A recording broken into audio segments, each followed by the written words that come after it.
Vikramshila IAS coaching institute 14 बीघा ऋषिकेश। प्राचीन भारत का इतिहास कर रहे थे हम लोग, एंशिएंट हिस्ट्री ऑफ इंडिया। उसमें आज नया टॉपिक है हमारा, बहुत ही इंपॉर्टेंट टॉपिक, विदेशी आक्रमण, एलियन इन्वेजन, विदेशी आक्रमण प्राचीन काल में, है ना। तो 6ठी से 4थी शताब्दी ईसा पूर्व के राजनीतिक जीवन की एक सबसे महत्वपूर्ण घटना जो है वो भारत पर विदेशी आक्रमण का प्रथम चरण था, जब मगध अपनी साम्राज्यवादी नीति को अपनाकर मध्य भारत के राज्यों का विलय कर रहा था। तभी पश्चिमोत्तर भारत अनेक छोटे छोटे राज्यों में विभक्त था। ये राज्य समृद्ध तो थे परंतु आपस में संघर्षरत थे। ऐसी परिस्थितियां विदेशी आक्रांताओं को आकृष्ट कर रही थी। राजनीतिक विश्रृंखलता की इस स्थिति से प्रभावित होकर ईरानियों और यूनानियों ने भारत पर आक्रमण आरंभ किए। इनमें सबसे पहला आक्रमण जो हुआ वो पारसियों का, यानी ईरान के हकामनी राजाओं का हुआ। किसका? ईरान के हकामनी राजाओं का हुआ भारत पर पहला आक्रमण, है ना। कुछ लोग सोचते हैं सिकंदर का हुआ, सिकंदर से पहले ईरान के हकामनियों का हो चुका था। हकामनी जिनको कि हम पारसिक भी बोलते हैं, ईरानी, पारसिक और हकामनी। हकामनी वंश का संस्थापक जो था वो साइरस द्वितीय या कुरुश था। कौन था? 558 से 529 बीसी, साइरस सेकंड या कुरुश। राजधानी जो थी इनकी वो पर्सिपोलिस थी। राजधानी कहां थी? पर्सिपोलिस थी। भारत पर प्रथम असफल आक्रमण किया साइरस द्वितीय ने। भारत पर प्रथम आक्रांता देश जो था वो पर्सिया था, ईरान था, ठीक है। भारत पर प्रथम सफल आक्रमणकारी जो था वो डेरियस प्रथम था। कौन था? जिसको कि दारा बोलते हैं, दारा प्रथम। पंजाब में नाम रखे जाते हैं आज भी दारा। हनुमान जी का किरदार जिन्होंने निभाया था, जो बहुत ताकतवर थे, उनका नाम दारा सिंह था। क्या नाम था? दारा सिंह। यानी पंजाब आज भी नहीं भूला दारा को, यानी वो परंपराओं में चला आ रहा है, किंवदंतियों में चला आ रहा है, किंवदंतियों में। क्या? डेरियस प्रथम या दारा। हिंदुस और हिंदुओं का उल्लेख किस अभिलेख में किया गया है? तो हमादान अभिलेख में किया गया। हिंदुस या हिंदुओं का उल्लेख किस अभिलेख में किया गया है? तो हमादान अभिलेख में किया गया है। साइरस द्वितीय की जीवनी साइरोपेडिया किसने लिखी? जेनोफोन ने लिखी। किसने लिखी? जेनोफोन ने लिखी। साइरस द्वितीय ने कभी भी भारत पर आक्रमण नहीं किया। नियार्कस और मेगस्थनीज लिखते हैं। कौन लिखते हैं? नियार्कस और मेगस्थनीज। ये नियार्कस वही है जो कहता है भारतीय कपड़े पर लेखन कार्य करते हैं। क्या करते हैं? ये नियार्कस ने लिखा है। मेगस्थनीज कहता है भारत लेखन कला से अनभिज्ञ है। पता नहीं ऐसी गलत इंफॉर्मेशन कहां से दे दी मेगस्थनीज ने इंडिका में, जबकि नियार्कस कहता है कि भारतीय जो है कपड़े पर लेखन कार्य करते हैं। कुछ समय पहले तक जन्म पत्रियां कपड़े पे ही बनती थी। किस पर? कपड़े पे ही तो बनती थी, जिसको फोल्ड करते थे गोल। अब तो कंप्यूटराइज्ड हो गई सब। ईरानी आक्रमण का विवरण मिलता है हेरोडोटस, स्ट्रैबो, प्लिनी और एरियन के ग्रंथों में। ईरानी राजाओं के शिलालेख बेहिस्तून और नक्श रुस्तम में ईरानी आक्रमण का उल्लेख कहां कहां पर मिलता है? हेरोडोटस जो कि इतिहास के पिता हैं उन्होंने किया है, स्ट्रैबो ने लिखा है, प्लिनी ने लिखा है, एरियन ने लिखा है, और ईरानी राजाओं का जो शिलालेख है बेहिस्तून और नक्श रुस्तम, उसमें पता चलता है। ठीक है। साइरस द्वितीय से शुरू कर रहा हूं मैं। 558 से 529 ईसा पूर्व, 6ठी शताब्दी ईसा पूर्व में साइरस द्वितीय ने पारसियों पर्शिया यानी ईरान यानी फारस, ईरान यानी फारस में हकामनी साम्राज्य की स्थापना की और पश्चिम एशिया का सर्वाधिक शक्तिशाली राजा बन गया। उसके साम्राज्य की पूर्वी सीमा भारत से टकराने लगी। उस समय पश्चिमोत्तर भारत में कोई एक छत्र राज्य नहीं था। ऐसे में उसकी महत्वाकांक्षाओं के लिए अनुकूल स्थिति थी।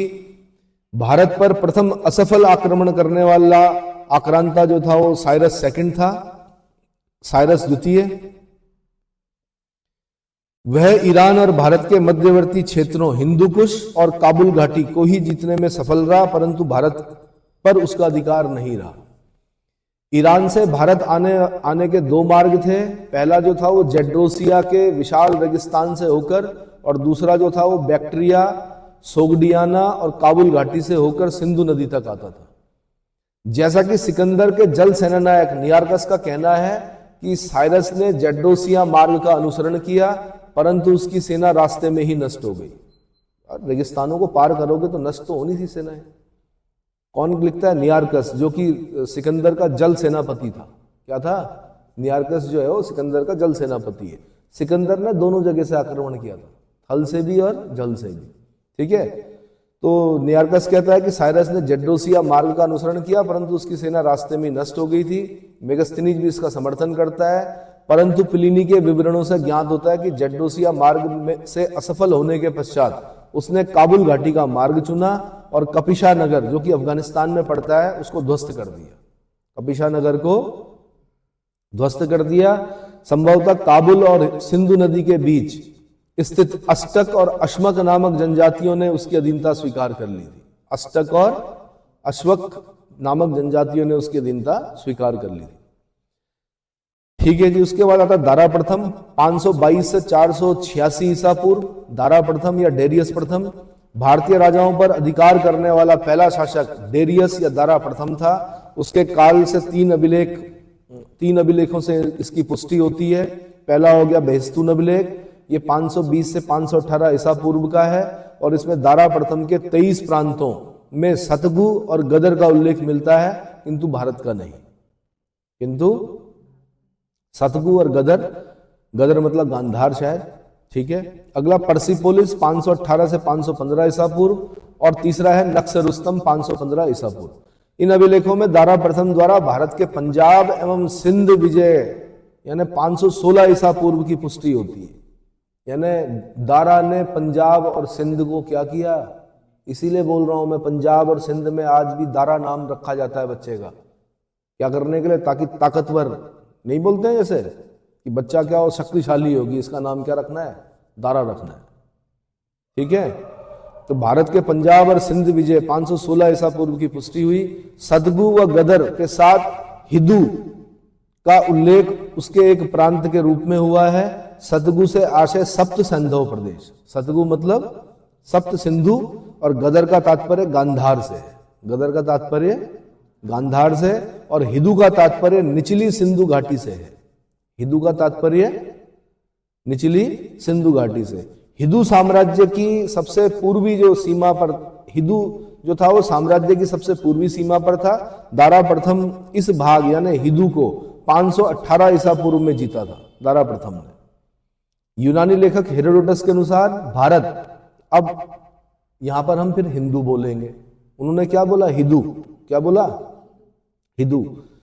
तो हेरोडोटस के अनुसार भारत यानी हिंदू दारा प्रथम के साम्राज्य का 28 प्रांतों में से 20वां प्रांत था, और यहां से दारा को उसके साम्राज्य का 1/3 भाग यानी 360 टैलेंट स्वर्ण चूर्ण प्राप्त होता था। यानी 33% जो टैक्स कमाता था दारा, वो कहां से कमाता था? इस 20वें प्रांत से जो भारत में कब्जा रखा था उसने।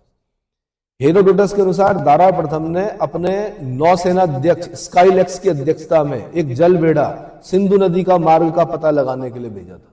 यहां से ये यूपीएससी का क्वेश्चन है कि दारा प्रथम ने अपने किस नौसेना अध्यक्ष को सिंधु नदी का मार्ग पता लगाने के लिए भेजा था? आंसर स्काइलेक्स। आंसर दारा के उत्तराधिकारियों यानी क्षयार्ष और जरक्सीज, अंतर जरक्सीज प्रथम, अंतर जरक्सीज द्वितीय, दारा तृतीय तक भारत के इस भाग, ये सारे भाग हकामनी साम्राज्य के अंग बने रहे। जरक्सीज नाम सुना है आपने? स्पार्टा 300 देखी है आपने? लियोडाइनस और जरक्सीज के बीच में एक जरक्सीज वहां पर भी दिखता है आपको, जो अपने आप को देवता, क्योंकि ईरान के जो राजा थे वो अपने आप को देवता मानते थे। क्या मानते थे? तो यूनान में एक लड़ाई होती है जिसको बोलते हैं स्पार्टा की लड़ाई। तो वहां का जो राजा होता है उसका नाम होता है लियोडाइनस। क्या नाम होता है? लियोडाइनस अपनी संसद के बगैर कुछ कर नहीं सकता था, तो संसद ने मना कर दिया कि भाई हम लड़ाई नहीं लड़ेंगे। क्या नहीं करेंगे? लेकिन वो जिद्दी था। कौन? लियोडाइनस। उसने कहा नहीं भाई, अगर जरक्सीज अंदर आ गया, 1 लाख की सेना लेके अगर अंदर आ गया तो पूरा जो यूनान है उसको खत्म कर देगा वो।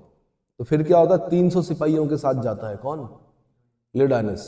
और जरक्सीज की 1 लाख की सेना को रोकता है। कहां पर? स्पार्टा नामक स्थान पर। कहां पर? स्पार्टा थर्मोपली नामक स्थान पर। क्या बोलते हैं वहां पर? थर्मोपली। वहां का नाम क्या था? और वो बैडलैंड था, एक प्रकार का कास्टलैंड फॉर्म होता है, चूने की चट्टानों पर जो मतलब मौत की घाटियां बन जाती हैं। उन घाटियों में वो इसीलिए सफल हुआ क्योंकि 300 लोग ठीक है ताकतवर थे, लेकिन 1 लाख की सेना को नहीं रोक सकते थे 300 लोग। हुआ क्या कि जेरेक्सिस की सेना उन घाटियों में जा जाकर फंसा फंसा कर मारा उन्होंने। इन्होंने उन 300 लोगों ने, हालांकि सब मरे बाद में, सब क्या हुए, वीरगति को प्राप्त हुए, लेकिन इतिहास में स्थान प्राप्त किया कि लियोडाइनस के 300 लोगों ने जेरेक्सिस की 1 लाख की सेना को क्या करे, रोक के रखा, यूनान पे हमला नहीं होने दिया। अब थर्मोपली की तुलना हम हल्दी घाटी से करते हैं। हल्दी घाटी का युद्ध कब हुआ था? 1576 में हुआ था। किस किस के बीच में हुआ था?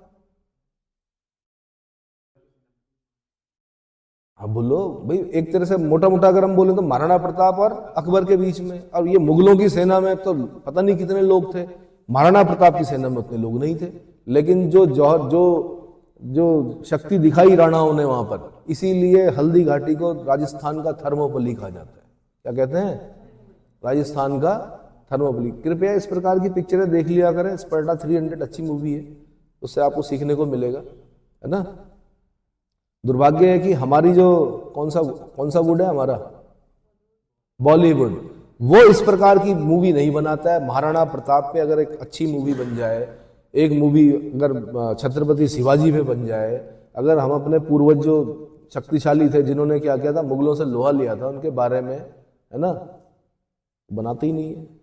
कोई गढ़वाली फिल्म बना दे, महारानी कर्णावती नाकटी रानी पे कोई फिल्म नहीं बनाई, तीलू रौतेली पे कोई फिल्म नहीं बनाई, है ना। कायदे से क्या होना चाहिए, हमारे बच्चे कैसे जानेंगे इतिहास को, क्योंकि किताब पढ़ने में तो किसी का भी रुचि रही नहीं रहे। अब कम से कम पिक्चरों के माध्यम से समझा दो भाई, है ना। चलो जी, बेहिस्तून बता दिया मैंने, पर्सिपोलिस बता दिया, नक्शे रुस्तम बता दिया, हेरोडोटस का बता दिया मैंने, ये बता दिया उन्होंने। दारा के उत्तराधिकारी है क्षयार्स और जेरेक्सिस, अंतर जेरेक्सिस प्रथम, अंतर जेरेक्सिस द्वितीय और दारा तृतीय तक भारत के जो भाग है हकामनी साम्राज्य के अंग बने रहे। हकामनियों का यूनानियों से संघर्ष प्रारंभ हुआ, तब हकामनी राजाओं ने भारतीय सैनिकों का भी युद्ध में प्रयोग किया। हेरोडोटस भारतीय सिपाहियों की वेशभूषा का वर्णन करता है कि वे सूती वस्त्र धारण करते थे और उनके कंधों पर तीर धनुष होते थे। कौन लिख रहा है? हेरोडोटस लिख रहा है। किसकी तरफ से लड़ रहे थे भारतीय? उन्हीं की तरफ से लड़ रहे थे जिन्होंने हम पर पहला आक्रमण किया, यानी हकामनी, पारसिक और ईरानी। अंतर जेरेक्सिस का राजवैद्य टेसियस भी भारतीय राजाओं द्वारा सम्राट को भेजे गए उपहारों का उल्लेख करता है कि भारतीय राजा उसके सम्राट को उपहार भेजते थे। कौन लिख रहा है? टेसियस लिख रहा है। हकामनी साम्राज्य का अंतिम शासक दारा तृतीय था, जिसे सिकंदर ने आरवेला के युद्ध यानी 331 ईसा पूर्व में पराजित करके उसके राज्य पर अधिकार कर लिया। अब भारतीय सीमा यूनानी साम्राज्य से टकराने लगी। ये तो दुश्मन थे वैसे भी, पारसीक और यूनानी, ये दोनों क्या थे? दुश्मन थे। स्पार्टा क्या है? दुश्मनी है ना। लेकिन मैंने कहा डेरियस थर्ड को यानी दारा तृतीय को किसने पराजित किया? अलेक्जेंडर ने। एक नौजवान, कहां का? यूनान का, फिलिप सेकंड का बेटा, मैसिडोनिया के क्षत्रप फिलिप सेकंड का बेटा। उसने अपने गुरुजी से कहा कि गुरुजी मुझे तो विश्व विजेता बनना है।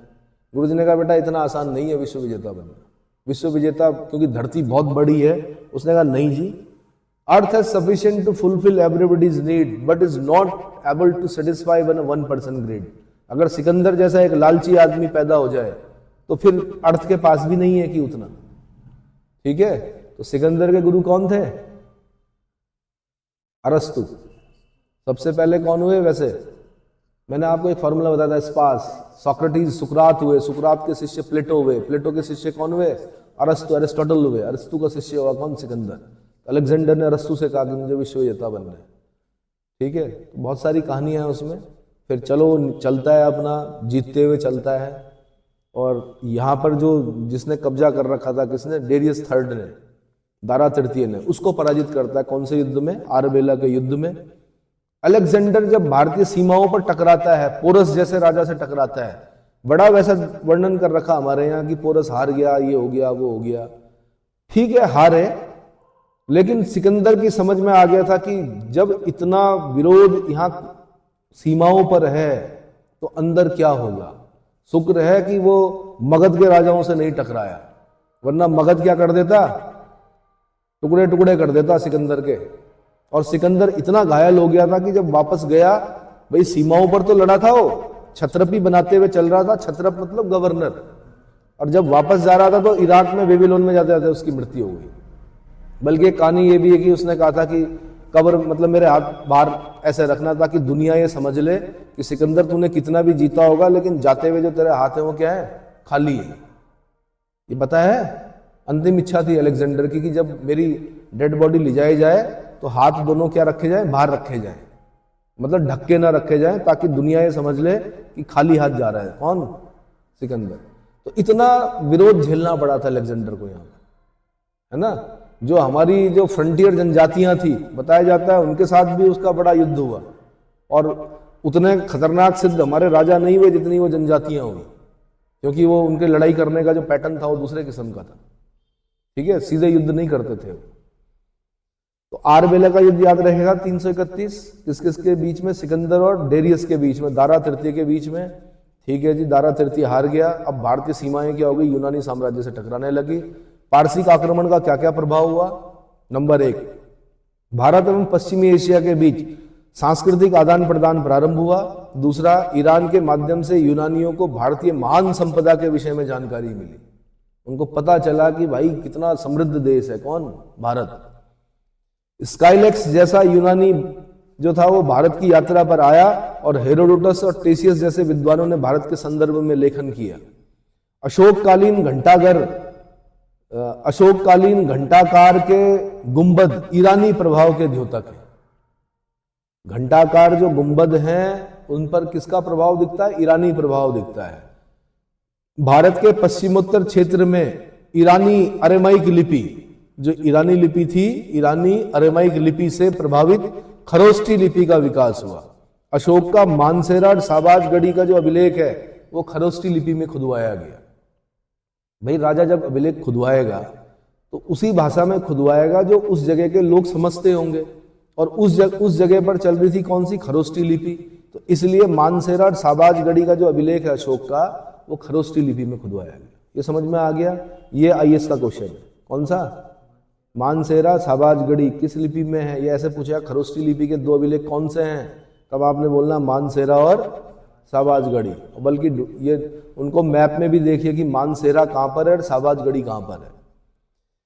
भारत में राज्याज्ञा के लिए दिपि और लिखित के लिए निपिष्ट शब्द प्रचलित हुए। और ये शब्द कैसे हैं, दिपि और निपिष्ट शब्द जो है वो कहां से आ रखे हैं, ईरान से आ रखे हैं। कहां से, तो भारत में राज्याज्ञा के लिए दिपि और लिखित के लिए निपिष्ट शब्द प्रचलित हुए। सम्राट के जन्मदिन तथा दंड के रूप में केश प्रक्षालन की प्रथा का प्रारंभ भारत में ईरानी प्रभाव से शुरू हुआ।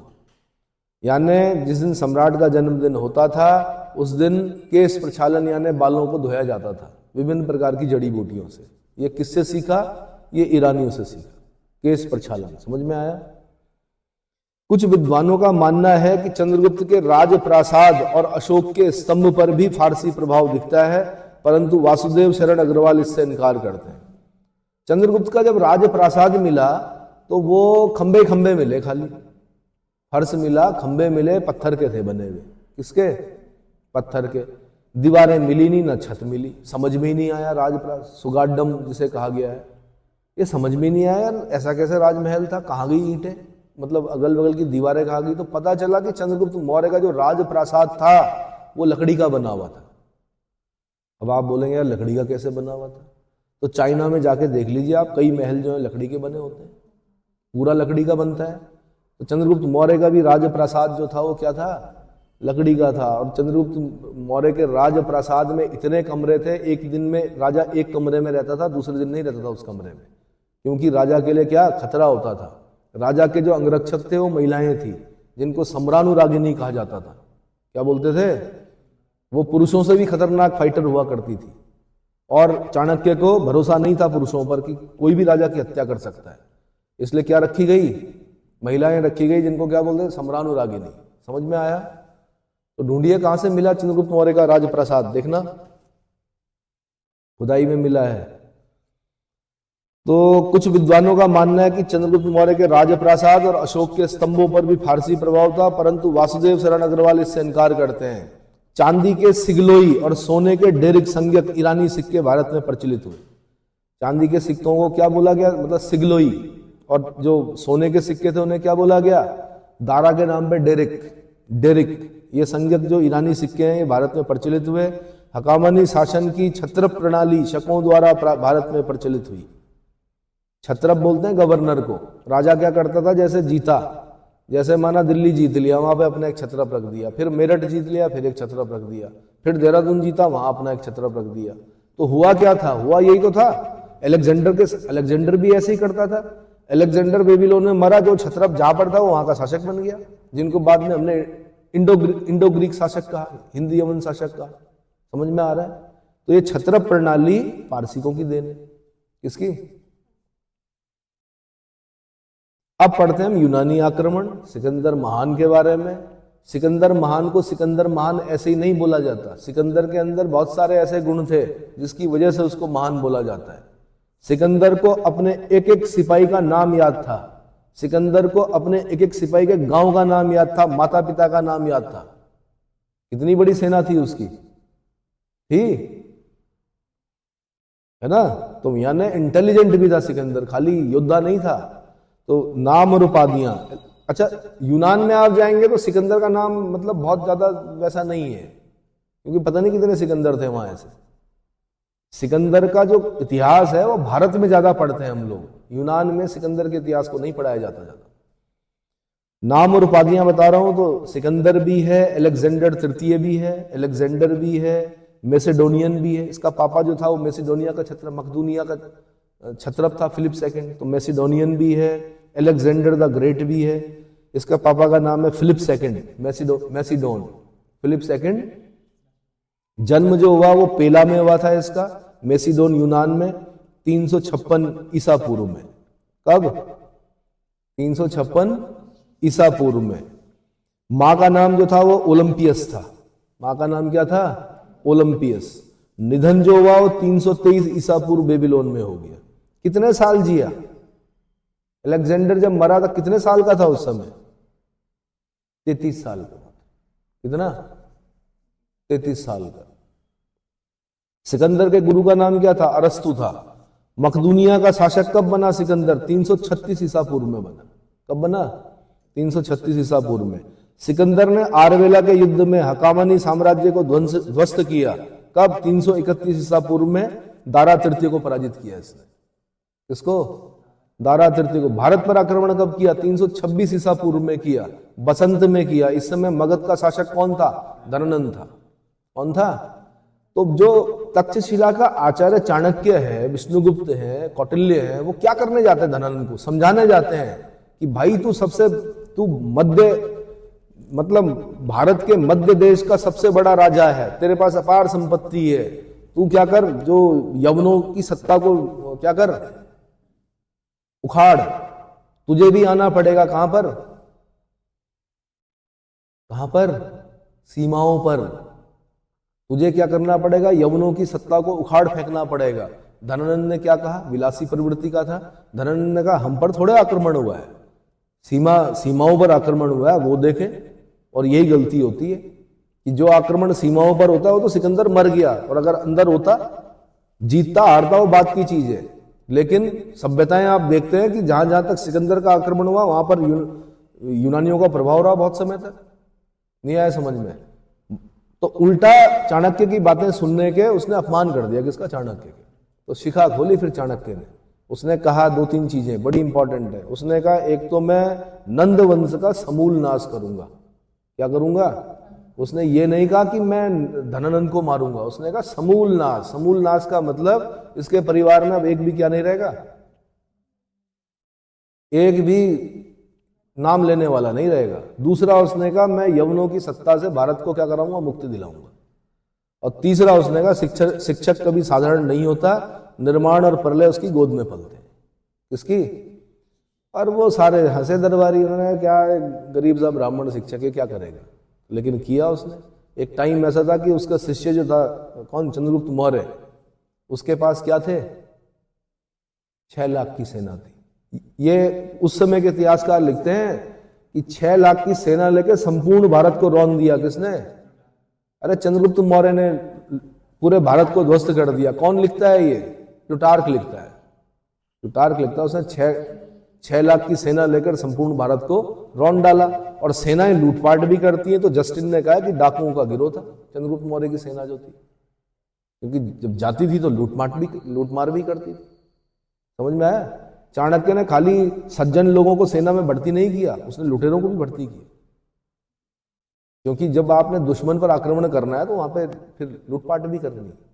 नहीं आया समझ में? ये सब चीजें हैं भाई। तो भारत पर आक्रमण कब किया? 326 ईसा पूर्व में, बसंत में। और इस समय मगध का शासक कौन था? धनानंद था। सिकंदर के अभियान का विवरण स्रोत जो मिलता है वो एरियन के एनाबेसिस ऑफ अलेक्जेंडर में मिलता है। किसमें? एनाबेसिस ऑफ अलेक्जेंडर किसने लिखी? एरियन ने। तो सिकंदर के अभियान का विवरण सारा उसी में मिलता है। सिकंदर भारत में किस नदी से आगे नहीं बढ़ पाया? व्यास नदी से आगे नहीं बढ़ पाया। विपाशा, वैदिक नाम क्या है व्यास का? व्यास नदी से आगे नहीं बढ़ पाया, विपाशा से आगे नहीं बढ़ पाया। सिकंदर का प्रबल प्रतिरोध किया किसने? पोरस ने। किसने? पोरस ने या पुरु, कैकई राज्य था, कैकई राज्य था एक, वहां का राजा था कौन? पोरस। और किसने किया प्रबल प्रतिरोध? अभिसार ने किया, आबिसारिस। क्षुद्रक ने किया, मालव गणराज्य ने किया, अश्वक राज्य ने किया, पुष्कलावती पश्चिम ने किया, गांधार के अष्टक ने किया। इतना विरोध सहना पड़ा। मैं बोल तो रहा हूं, पोरस की सेना के हाथी जब देखे थे अलेक्जेंडर के सैनिकों ने, वो तो वहीं से भागने के लिए तैयार हो गए थे। उन्होंने कहा क्या है भाई ये? उन्होंने देखे नहीं थे कभी हाथी। उन्होंने कहा ये तो गड़बड़ हो जाएगा।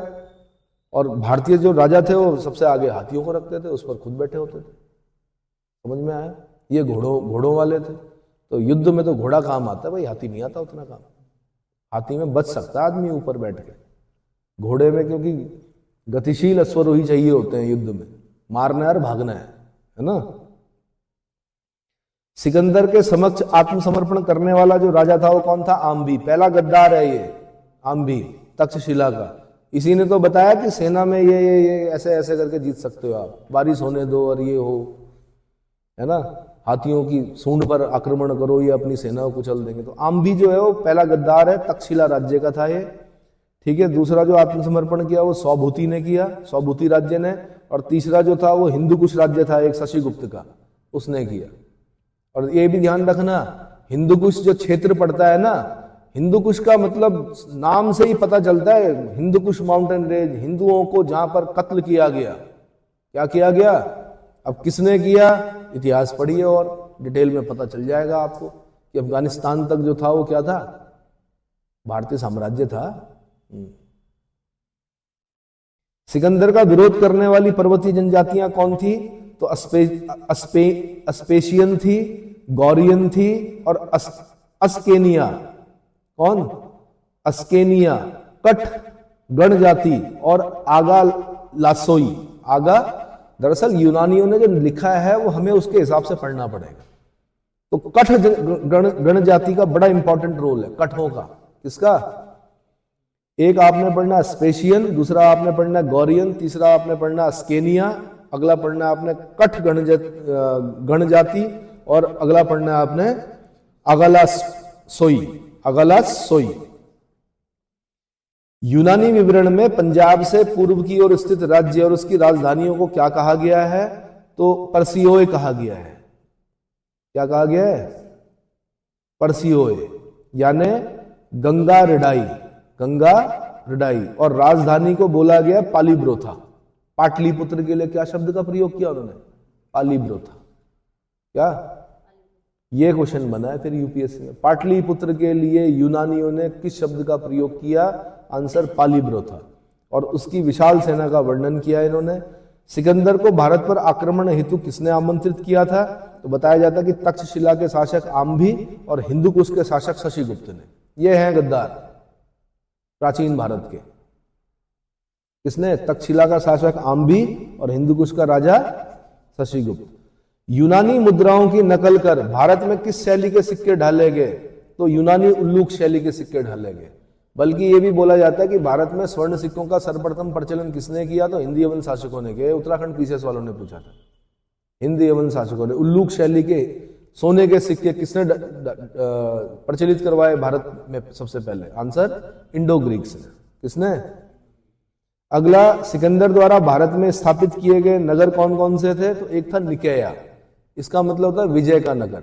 निकेया मतलब विजय का नगर। और एक सिकंदर का बड़ा प्रिय घोड़ा था जिसका नाम था वोकेफला, वो मर गया था युद्ध में, तो जिस स्थान पर मरा वहां पर उसने एक नगर बसाया अपने घोड़े की याद में, वोकेफला।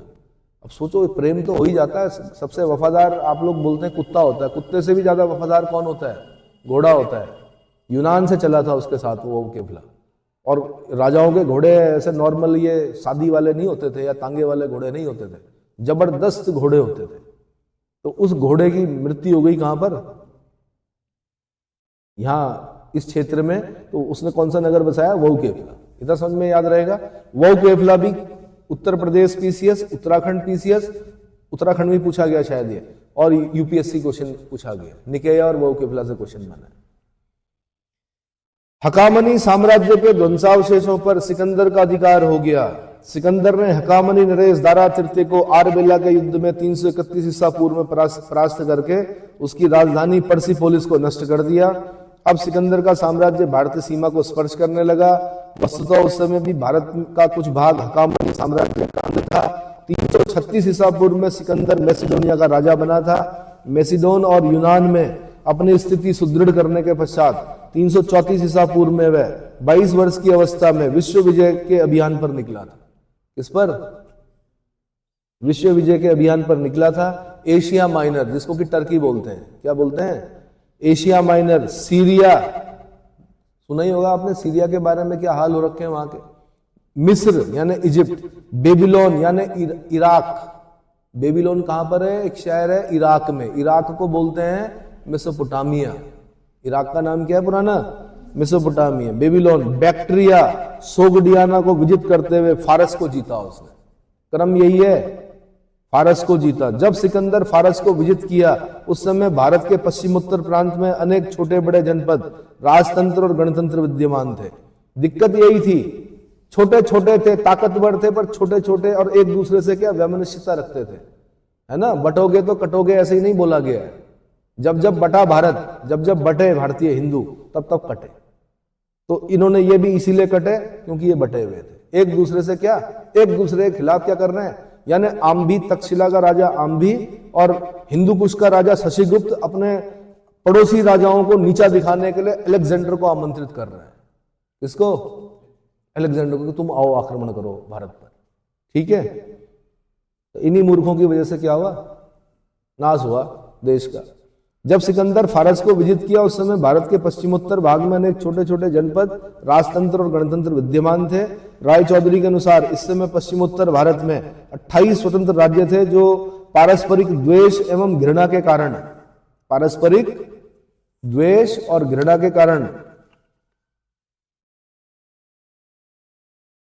घृणा के कारण किसी भी आक्रमणकारी को संगठित रूप से सामना नहीं कर सकते थे। ऐसे में सिकंदर को भारत पर आक्रमण हेतु अनुकूल माहौल उपलब्ध था। इन स्वतंत्र राज्यों में जो प्रमुख राज्य थे वो थे, नंबर 1 आस्पेशियन, यह काबुल नदी के उत्तर में था। दूसरा था अस्केनोस, यह अश्वकों का राज्य था जिसकी राजधानी मसग थी। राजधानी कहां थी? मसग थी, और यह स्वात नदी के तट पर था। हमने पहले स्वात नदी के बारे में पढ़ा है, घोड़े के बलि के प्रमाण मिले हैं स्वात नदी घाटी से। कहां से? स्वात नदी घाटी से। तीसरा जो राज्य था वो नीसा था, यह गणराज्य काबुल और सिंधु नदियों के बीच में था। अगला तक्षशिला था, यह सिंधु और झेलम के बीच में था। ये आईएएस का क्वेश्चन है कि तक्षशिला किन दो नदियों के बीच में? तो मैंने कई बार बता दिया आपको कि सिंधु और झेलम के बीच में, और इसका आधुनिक नाम सिरकप है, शायद पाकिस्तान में पड़ता है ये सिरकप। और यहां का राजा गद्दार आम्भी था। क्या था? आम्भी। अगला राज्य था अभिसार, यह तक्षशिला के उत्तर का पहाड़ी राज्य था। अगला राज्य था पुरु, यह एक स्वतंत्र था, यह एक राजतंत्र था और झेलम और चिनाब के बीच में था। पुरु कहां था? झेलम और चिनाब के बीच में स्थित था। यहां का राजा पोरस था। इसीलिए अलेक्जेंडर और पोरस के बीच में जो लड़ाई होती है उसको झेलम का युद्ध कहा जाता है। क्या, जिसको कि यूनानी हाडेस पीस बोलते हैं, झेलम को। तो झेलम का युद्ध किसके बीच में हुआ? सिकंदर और पोरस के बीच में हुआ। किसके? फिर अगला राज्य क्षुद्रक था। यह गणराज्य व्यास नदी के तट पर बसा हुआ था। अगला राज्य मालव था। यह गणराज्य रावी नदी के तट पर स्थित था। अगला पाटल था। यह राजतंत्र था जो सिंधु नदी के डेल्टा पर बसा हुआ था, पाटल।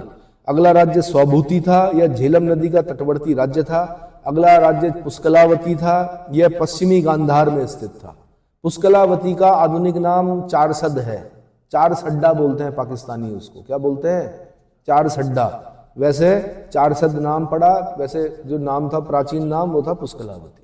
समझ में आ गया? तो पश्चिमी गांधार में स्थित था। अगला था गांधारिस। ये चिनाब और रावी नदी के मध्य में स्थित राजतंत्र था। क्या था? गांधारिस, चिनाब और रावी नदी के मध्य में। सिकंदर बल्ख यानी बैक्टीरिया से भारतीय विजय के लिए प्रस्थान किया। यह भी क्वेश्चन बना हुआ, कहां से चला वो? बल्ख बैक्टीरिया से। निकेया में उसे तक्षशिला के राजा आम्बी का दूत मंडल मिला, जो उसे भारतीय आक्रमण में पूर्ण सहायता के लिए आश्वस्त किया। यह ऐतिहासिक काल का देश के प्रति विश्वासघात का पहला उदाहरण था। इतिहास में विश्वासघात का पहला उदाहरण कहां पर मिलता है? जब निकेया में यानी जीत का नगर अलेक्जेंडर से मिलता है कौन? राजा आम्बी। और कहता है, आम्बी नहीं मिलता, दूत मंडल मिलता है आम्बी का। वो कहता है कि हम भारत पर जब आक्रमण करोगे तुम सिकंदर, तब हम पूर्ण सहायता देंगे आपको, आश्वासन देते हैं। तो ये पहला विश्वासघात का पहला उदाहरण है। सिकंदर ने अपनी सेना को दो भागों में विभाजित किया।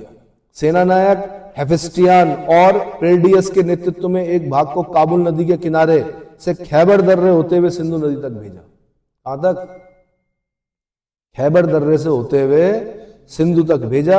इस सैन्य दल ने पुष्कलावती के शासक अष्टक को मारकर सिंधु नदी तट पर नियंत्रण स्थापित किया। दूसरे भाग का नेतृत्व स्वयं सिकंदर कर रहा था। वह कपिशा तथा तक्षशिला के बीच बसी हुई अनेक स्वाधीन जातियों से लड़ता हुआ आगे बढ़ा। सर्वप्रथम आस्पेशियनों से उसका युद्ध कुनार घाटी में हुआ और वे पराजित किए गए। नीसा जाति ने यह कहते हुए सिकंदर की अधीनता स्वीकार कर ली कि वे स्वयं यूनानियों के वंशज हैं। सिकंदर का अश्वकों से युद्ध हुआ, जिनकी राजधानी मगध थी। अश्वकायन जाति का भी अपने राज्य की रक्षा में यूनानियों से भयंकर युद्ध हुआ। यहां पुरुषों की मृत्यु होने के बाद सेना का नेतृत्व रानी क्यूफिस ने किया और स्त्रियों ने युद्ध में भाग लिया। यहां से क्वेश्चन बना हुआ। फिर वो कौन थे? अलेक्जेंडर से लड़ने वाली महिलाएं, वीरांगनाएं कौन थी? पुरुषों की मृत्यु के बाद जब सारे पुरुष मर गए, तब महिलाओं ने अपनी सेना बनाई। किसके नेतृत्व में? क्यूफिस के नेतृत्व में। तो कौन थे भाई वो? अश्वकायन जाति के लोग थे। कौन थे? तभी तो डरे यूनानी। उन्होंने कहा यहाँ के तो मर्द भी लड़ रहे और महिलाएं भी लड़ रही, तो आगे अंदर जाके तो पता नहीं क्या होगा। नहीं आया समझ में? सिकंदर ने इस नगर की सभी स्त्रियों को मार डाला। फिर भी क्या बोलते हैं? सिकंदर महान। इस देश की किताबों में क्या लिखा होता है? सिकंदर महान। प्लूटार्क और डियोडोरस ने सिकंदर द्वारा की गई स्त्रियों की हत्या की निंदा की है। पुष्कलावती में सिकंदर का सेना के पहले भाग से मिलन हुआ। सिकंदर ने सिंधु नदी के पश्चिमी भाग का प्रमुख निकोनोर को नियुक्त किया। सिंधु नदी के पश्चिमी भाग का जो प्रमुख बनाया, उसने किसको बनाया? निकोनोर को बनाया। तथा पुष्कलावती में फिलिप के नेतृत्व में एक सैन्य दल रखकर ओहिंद के समीप सिंधु नदी को पार करता हुआ 326 ईसा पूर्व में भारतीय भूमि में प्रवेश किया। तो भारत की भूमि में प्रवेश कब किया इसने? 326 ईसा पूर्व। बल्कि आपको महीने भी पढ़ने पड़ेंगे, कितने महीने रहा सिकंदर यहाँ टोटल। ठीक है। सिंधु और झेलम के बीच आम्बी का शासन था, जो पहले से ही सिकंदर के साथ मिल गया था। सिकंदर ने झेलम और चिनाब नदी के बीच पुरु राज्य पर शासन करने वाले पोरस के पास आत्मसमर्पण का संदेश भेजा। पोरस ने यह कहा कि यूनानी विजेता का दर्शन युद्ध भूमि में ही करेगा। यूनानी विजेता का दर्शन कहां पर करूंगा? पृथ्वीराज कपूर जी बने हुए हैं इसमें। पोरस एक पिक्चर है पुरानी, जहां डाल डाल पर सोने की चिड़िया करती है बसेरा, गाना है उस पिक्चर में। कृपया उसे देखें तो आपकी समझ में आएगा कि सिकंदर और पोरस के बीच में क्या हुआ था। उस पिक्चर में जो सिकंदर बना हुआ है दारा सिंह जी बने हुए हैं, और जो पोरस बने हुए हैं वो पृथ्वीराज कपूर बने हुए हैं। थोड़ा सा आपकी समझ में आएगा कि क्या हुआ था। ठीक है। पोरस ने यह कहा कि यूनानी विजेता का दर्शन युद्ध भूमि में ही करेगा। अंततः सिकंदर और पोरस के बीच में झेलम या वितस्ता का युद्ध हुआ। झेलम का युद्ध या वितस्ता का युद्ध या हाइडेस्पनीस का युद्ध। यूनानी क्या बोलते हैं झेलम को? हाइडेस्पनीस। हाइडेस्पनीस का युद्ध। इसमें सिकंदर की विजय हुई। पोरस की पराजय का प्रमुख कारण बरसात के कारण दलदल भूमि पर पोरस के सैनिक अपने विशाल धनुष टिका न सके, यानी प्रत्यंचा बार बार क्या धनुष फिसलते रहे, तीर चले नहीं। ठीक है। सिकंदर के तीव्रगामी घोड़ों के सामने पोरस के हाथी टिक न सके। पोरस युद्ध भूमि में अपनी हाथी से लौट रहा था, तभी सिकंदर ने आम्बी को उसके आत्मसमर्पण कहने को भेजा।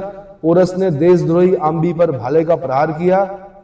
यह दृश्य एक सिक्के पर अंकित मिला है, जिसमें हाथी पर पोरस और घोड़े पर आम्बी सवार अंकित है। पुनः सिकंदर ने पोरस के मित्र मेरुस को उसके पास समर्पण के लिए भेजा। मेरुस से मंत्रणा के बाद पोरस सिकंदर के समक्ष उपस्थित हुआ। इसी समय सिकंदर ने पोरस से पूछा था कि तुम्हारे साथ कैसा व्यवहार किया जाए। तभी पोरस ने कहा था, एक विजेता राजा पराजित राजा के साथ जैसा व्यवहार करता है वैसा ही व्यवहार किया जाए। तो इससे बताया जाता है कि सिकंदर बड़ा खुश हुआ, सिकंदर ने उसका साम्राज्य वापस कर दिया।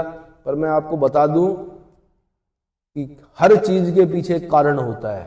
अलेक्जेंडर की समझ में आ गया कि अगर मुझे अब आगे जीतना है तो पोरस की सहायता लेनी पड़ेगी। इसकी तो जो शक्तिशाली होता है उसके साथ शत्रु भी क्या करना चाहता है? मित्रता करना चाहता है ना।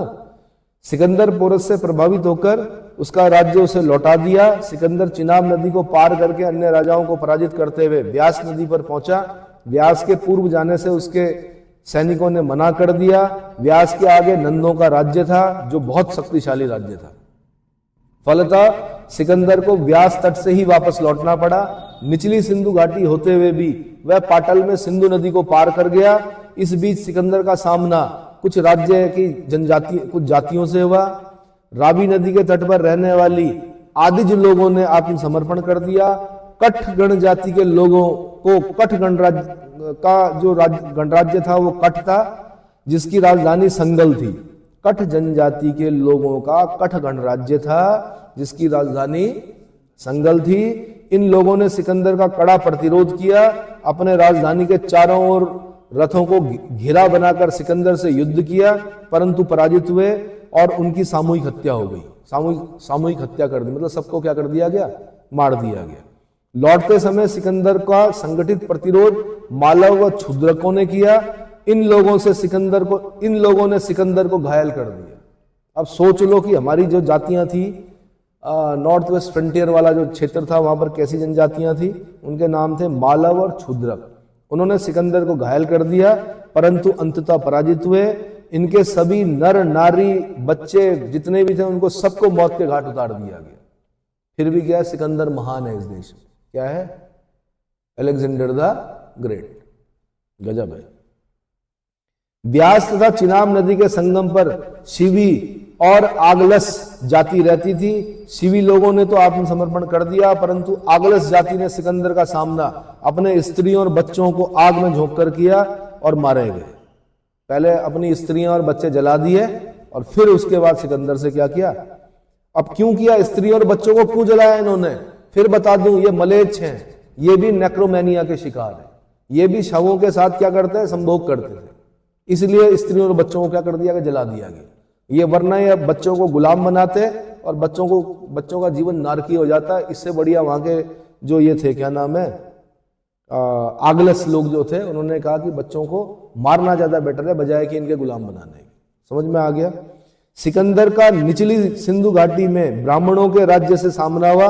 ब्राह्मणों ने सिकंदर का सबसे प्रबल प्रतिरोध किया। ब्राह्मणों ने विदेशियों का विरोध करना जनता का धर्म बताया, परंतु अंततः ब्राह्मण भी पराजित हुए। तो सबसे बड़ा प्रतिरोध जो किया, इतना घायल हो गया सिकंदर कि बेबीलोन में जाते जाते, इराक में जाते जाते मर गया। ठीक है। पोरस के युद्ध से पहले भी सैनिकों ने मना कर दिया था कि नहीं महाराज, हम नहीं लड़ सकते भाई, हम थक गए हैं।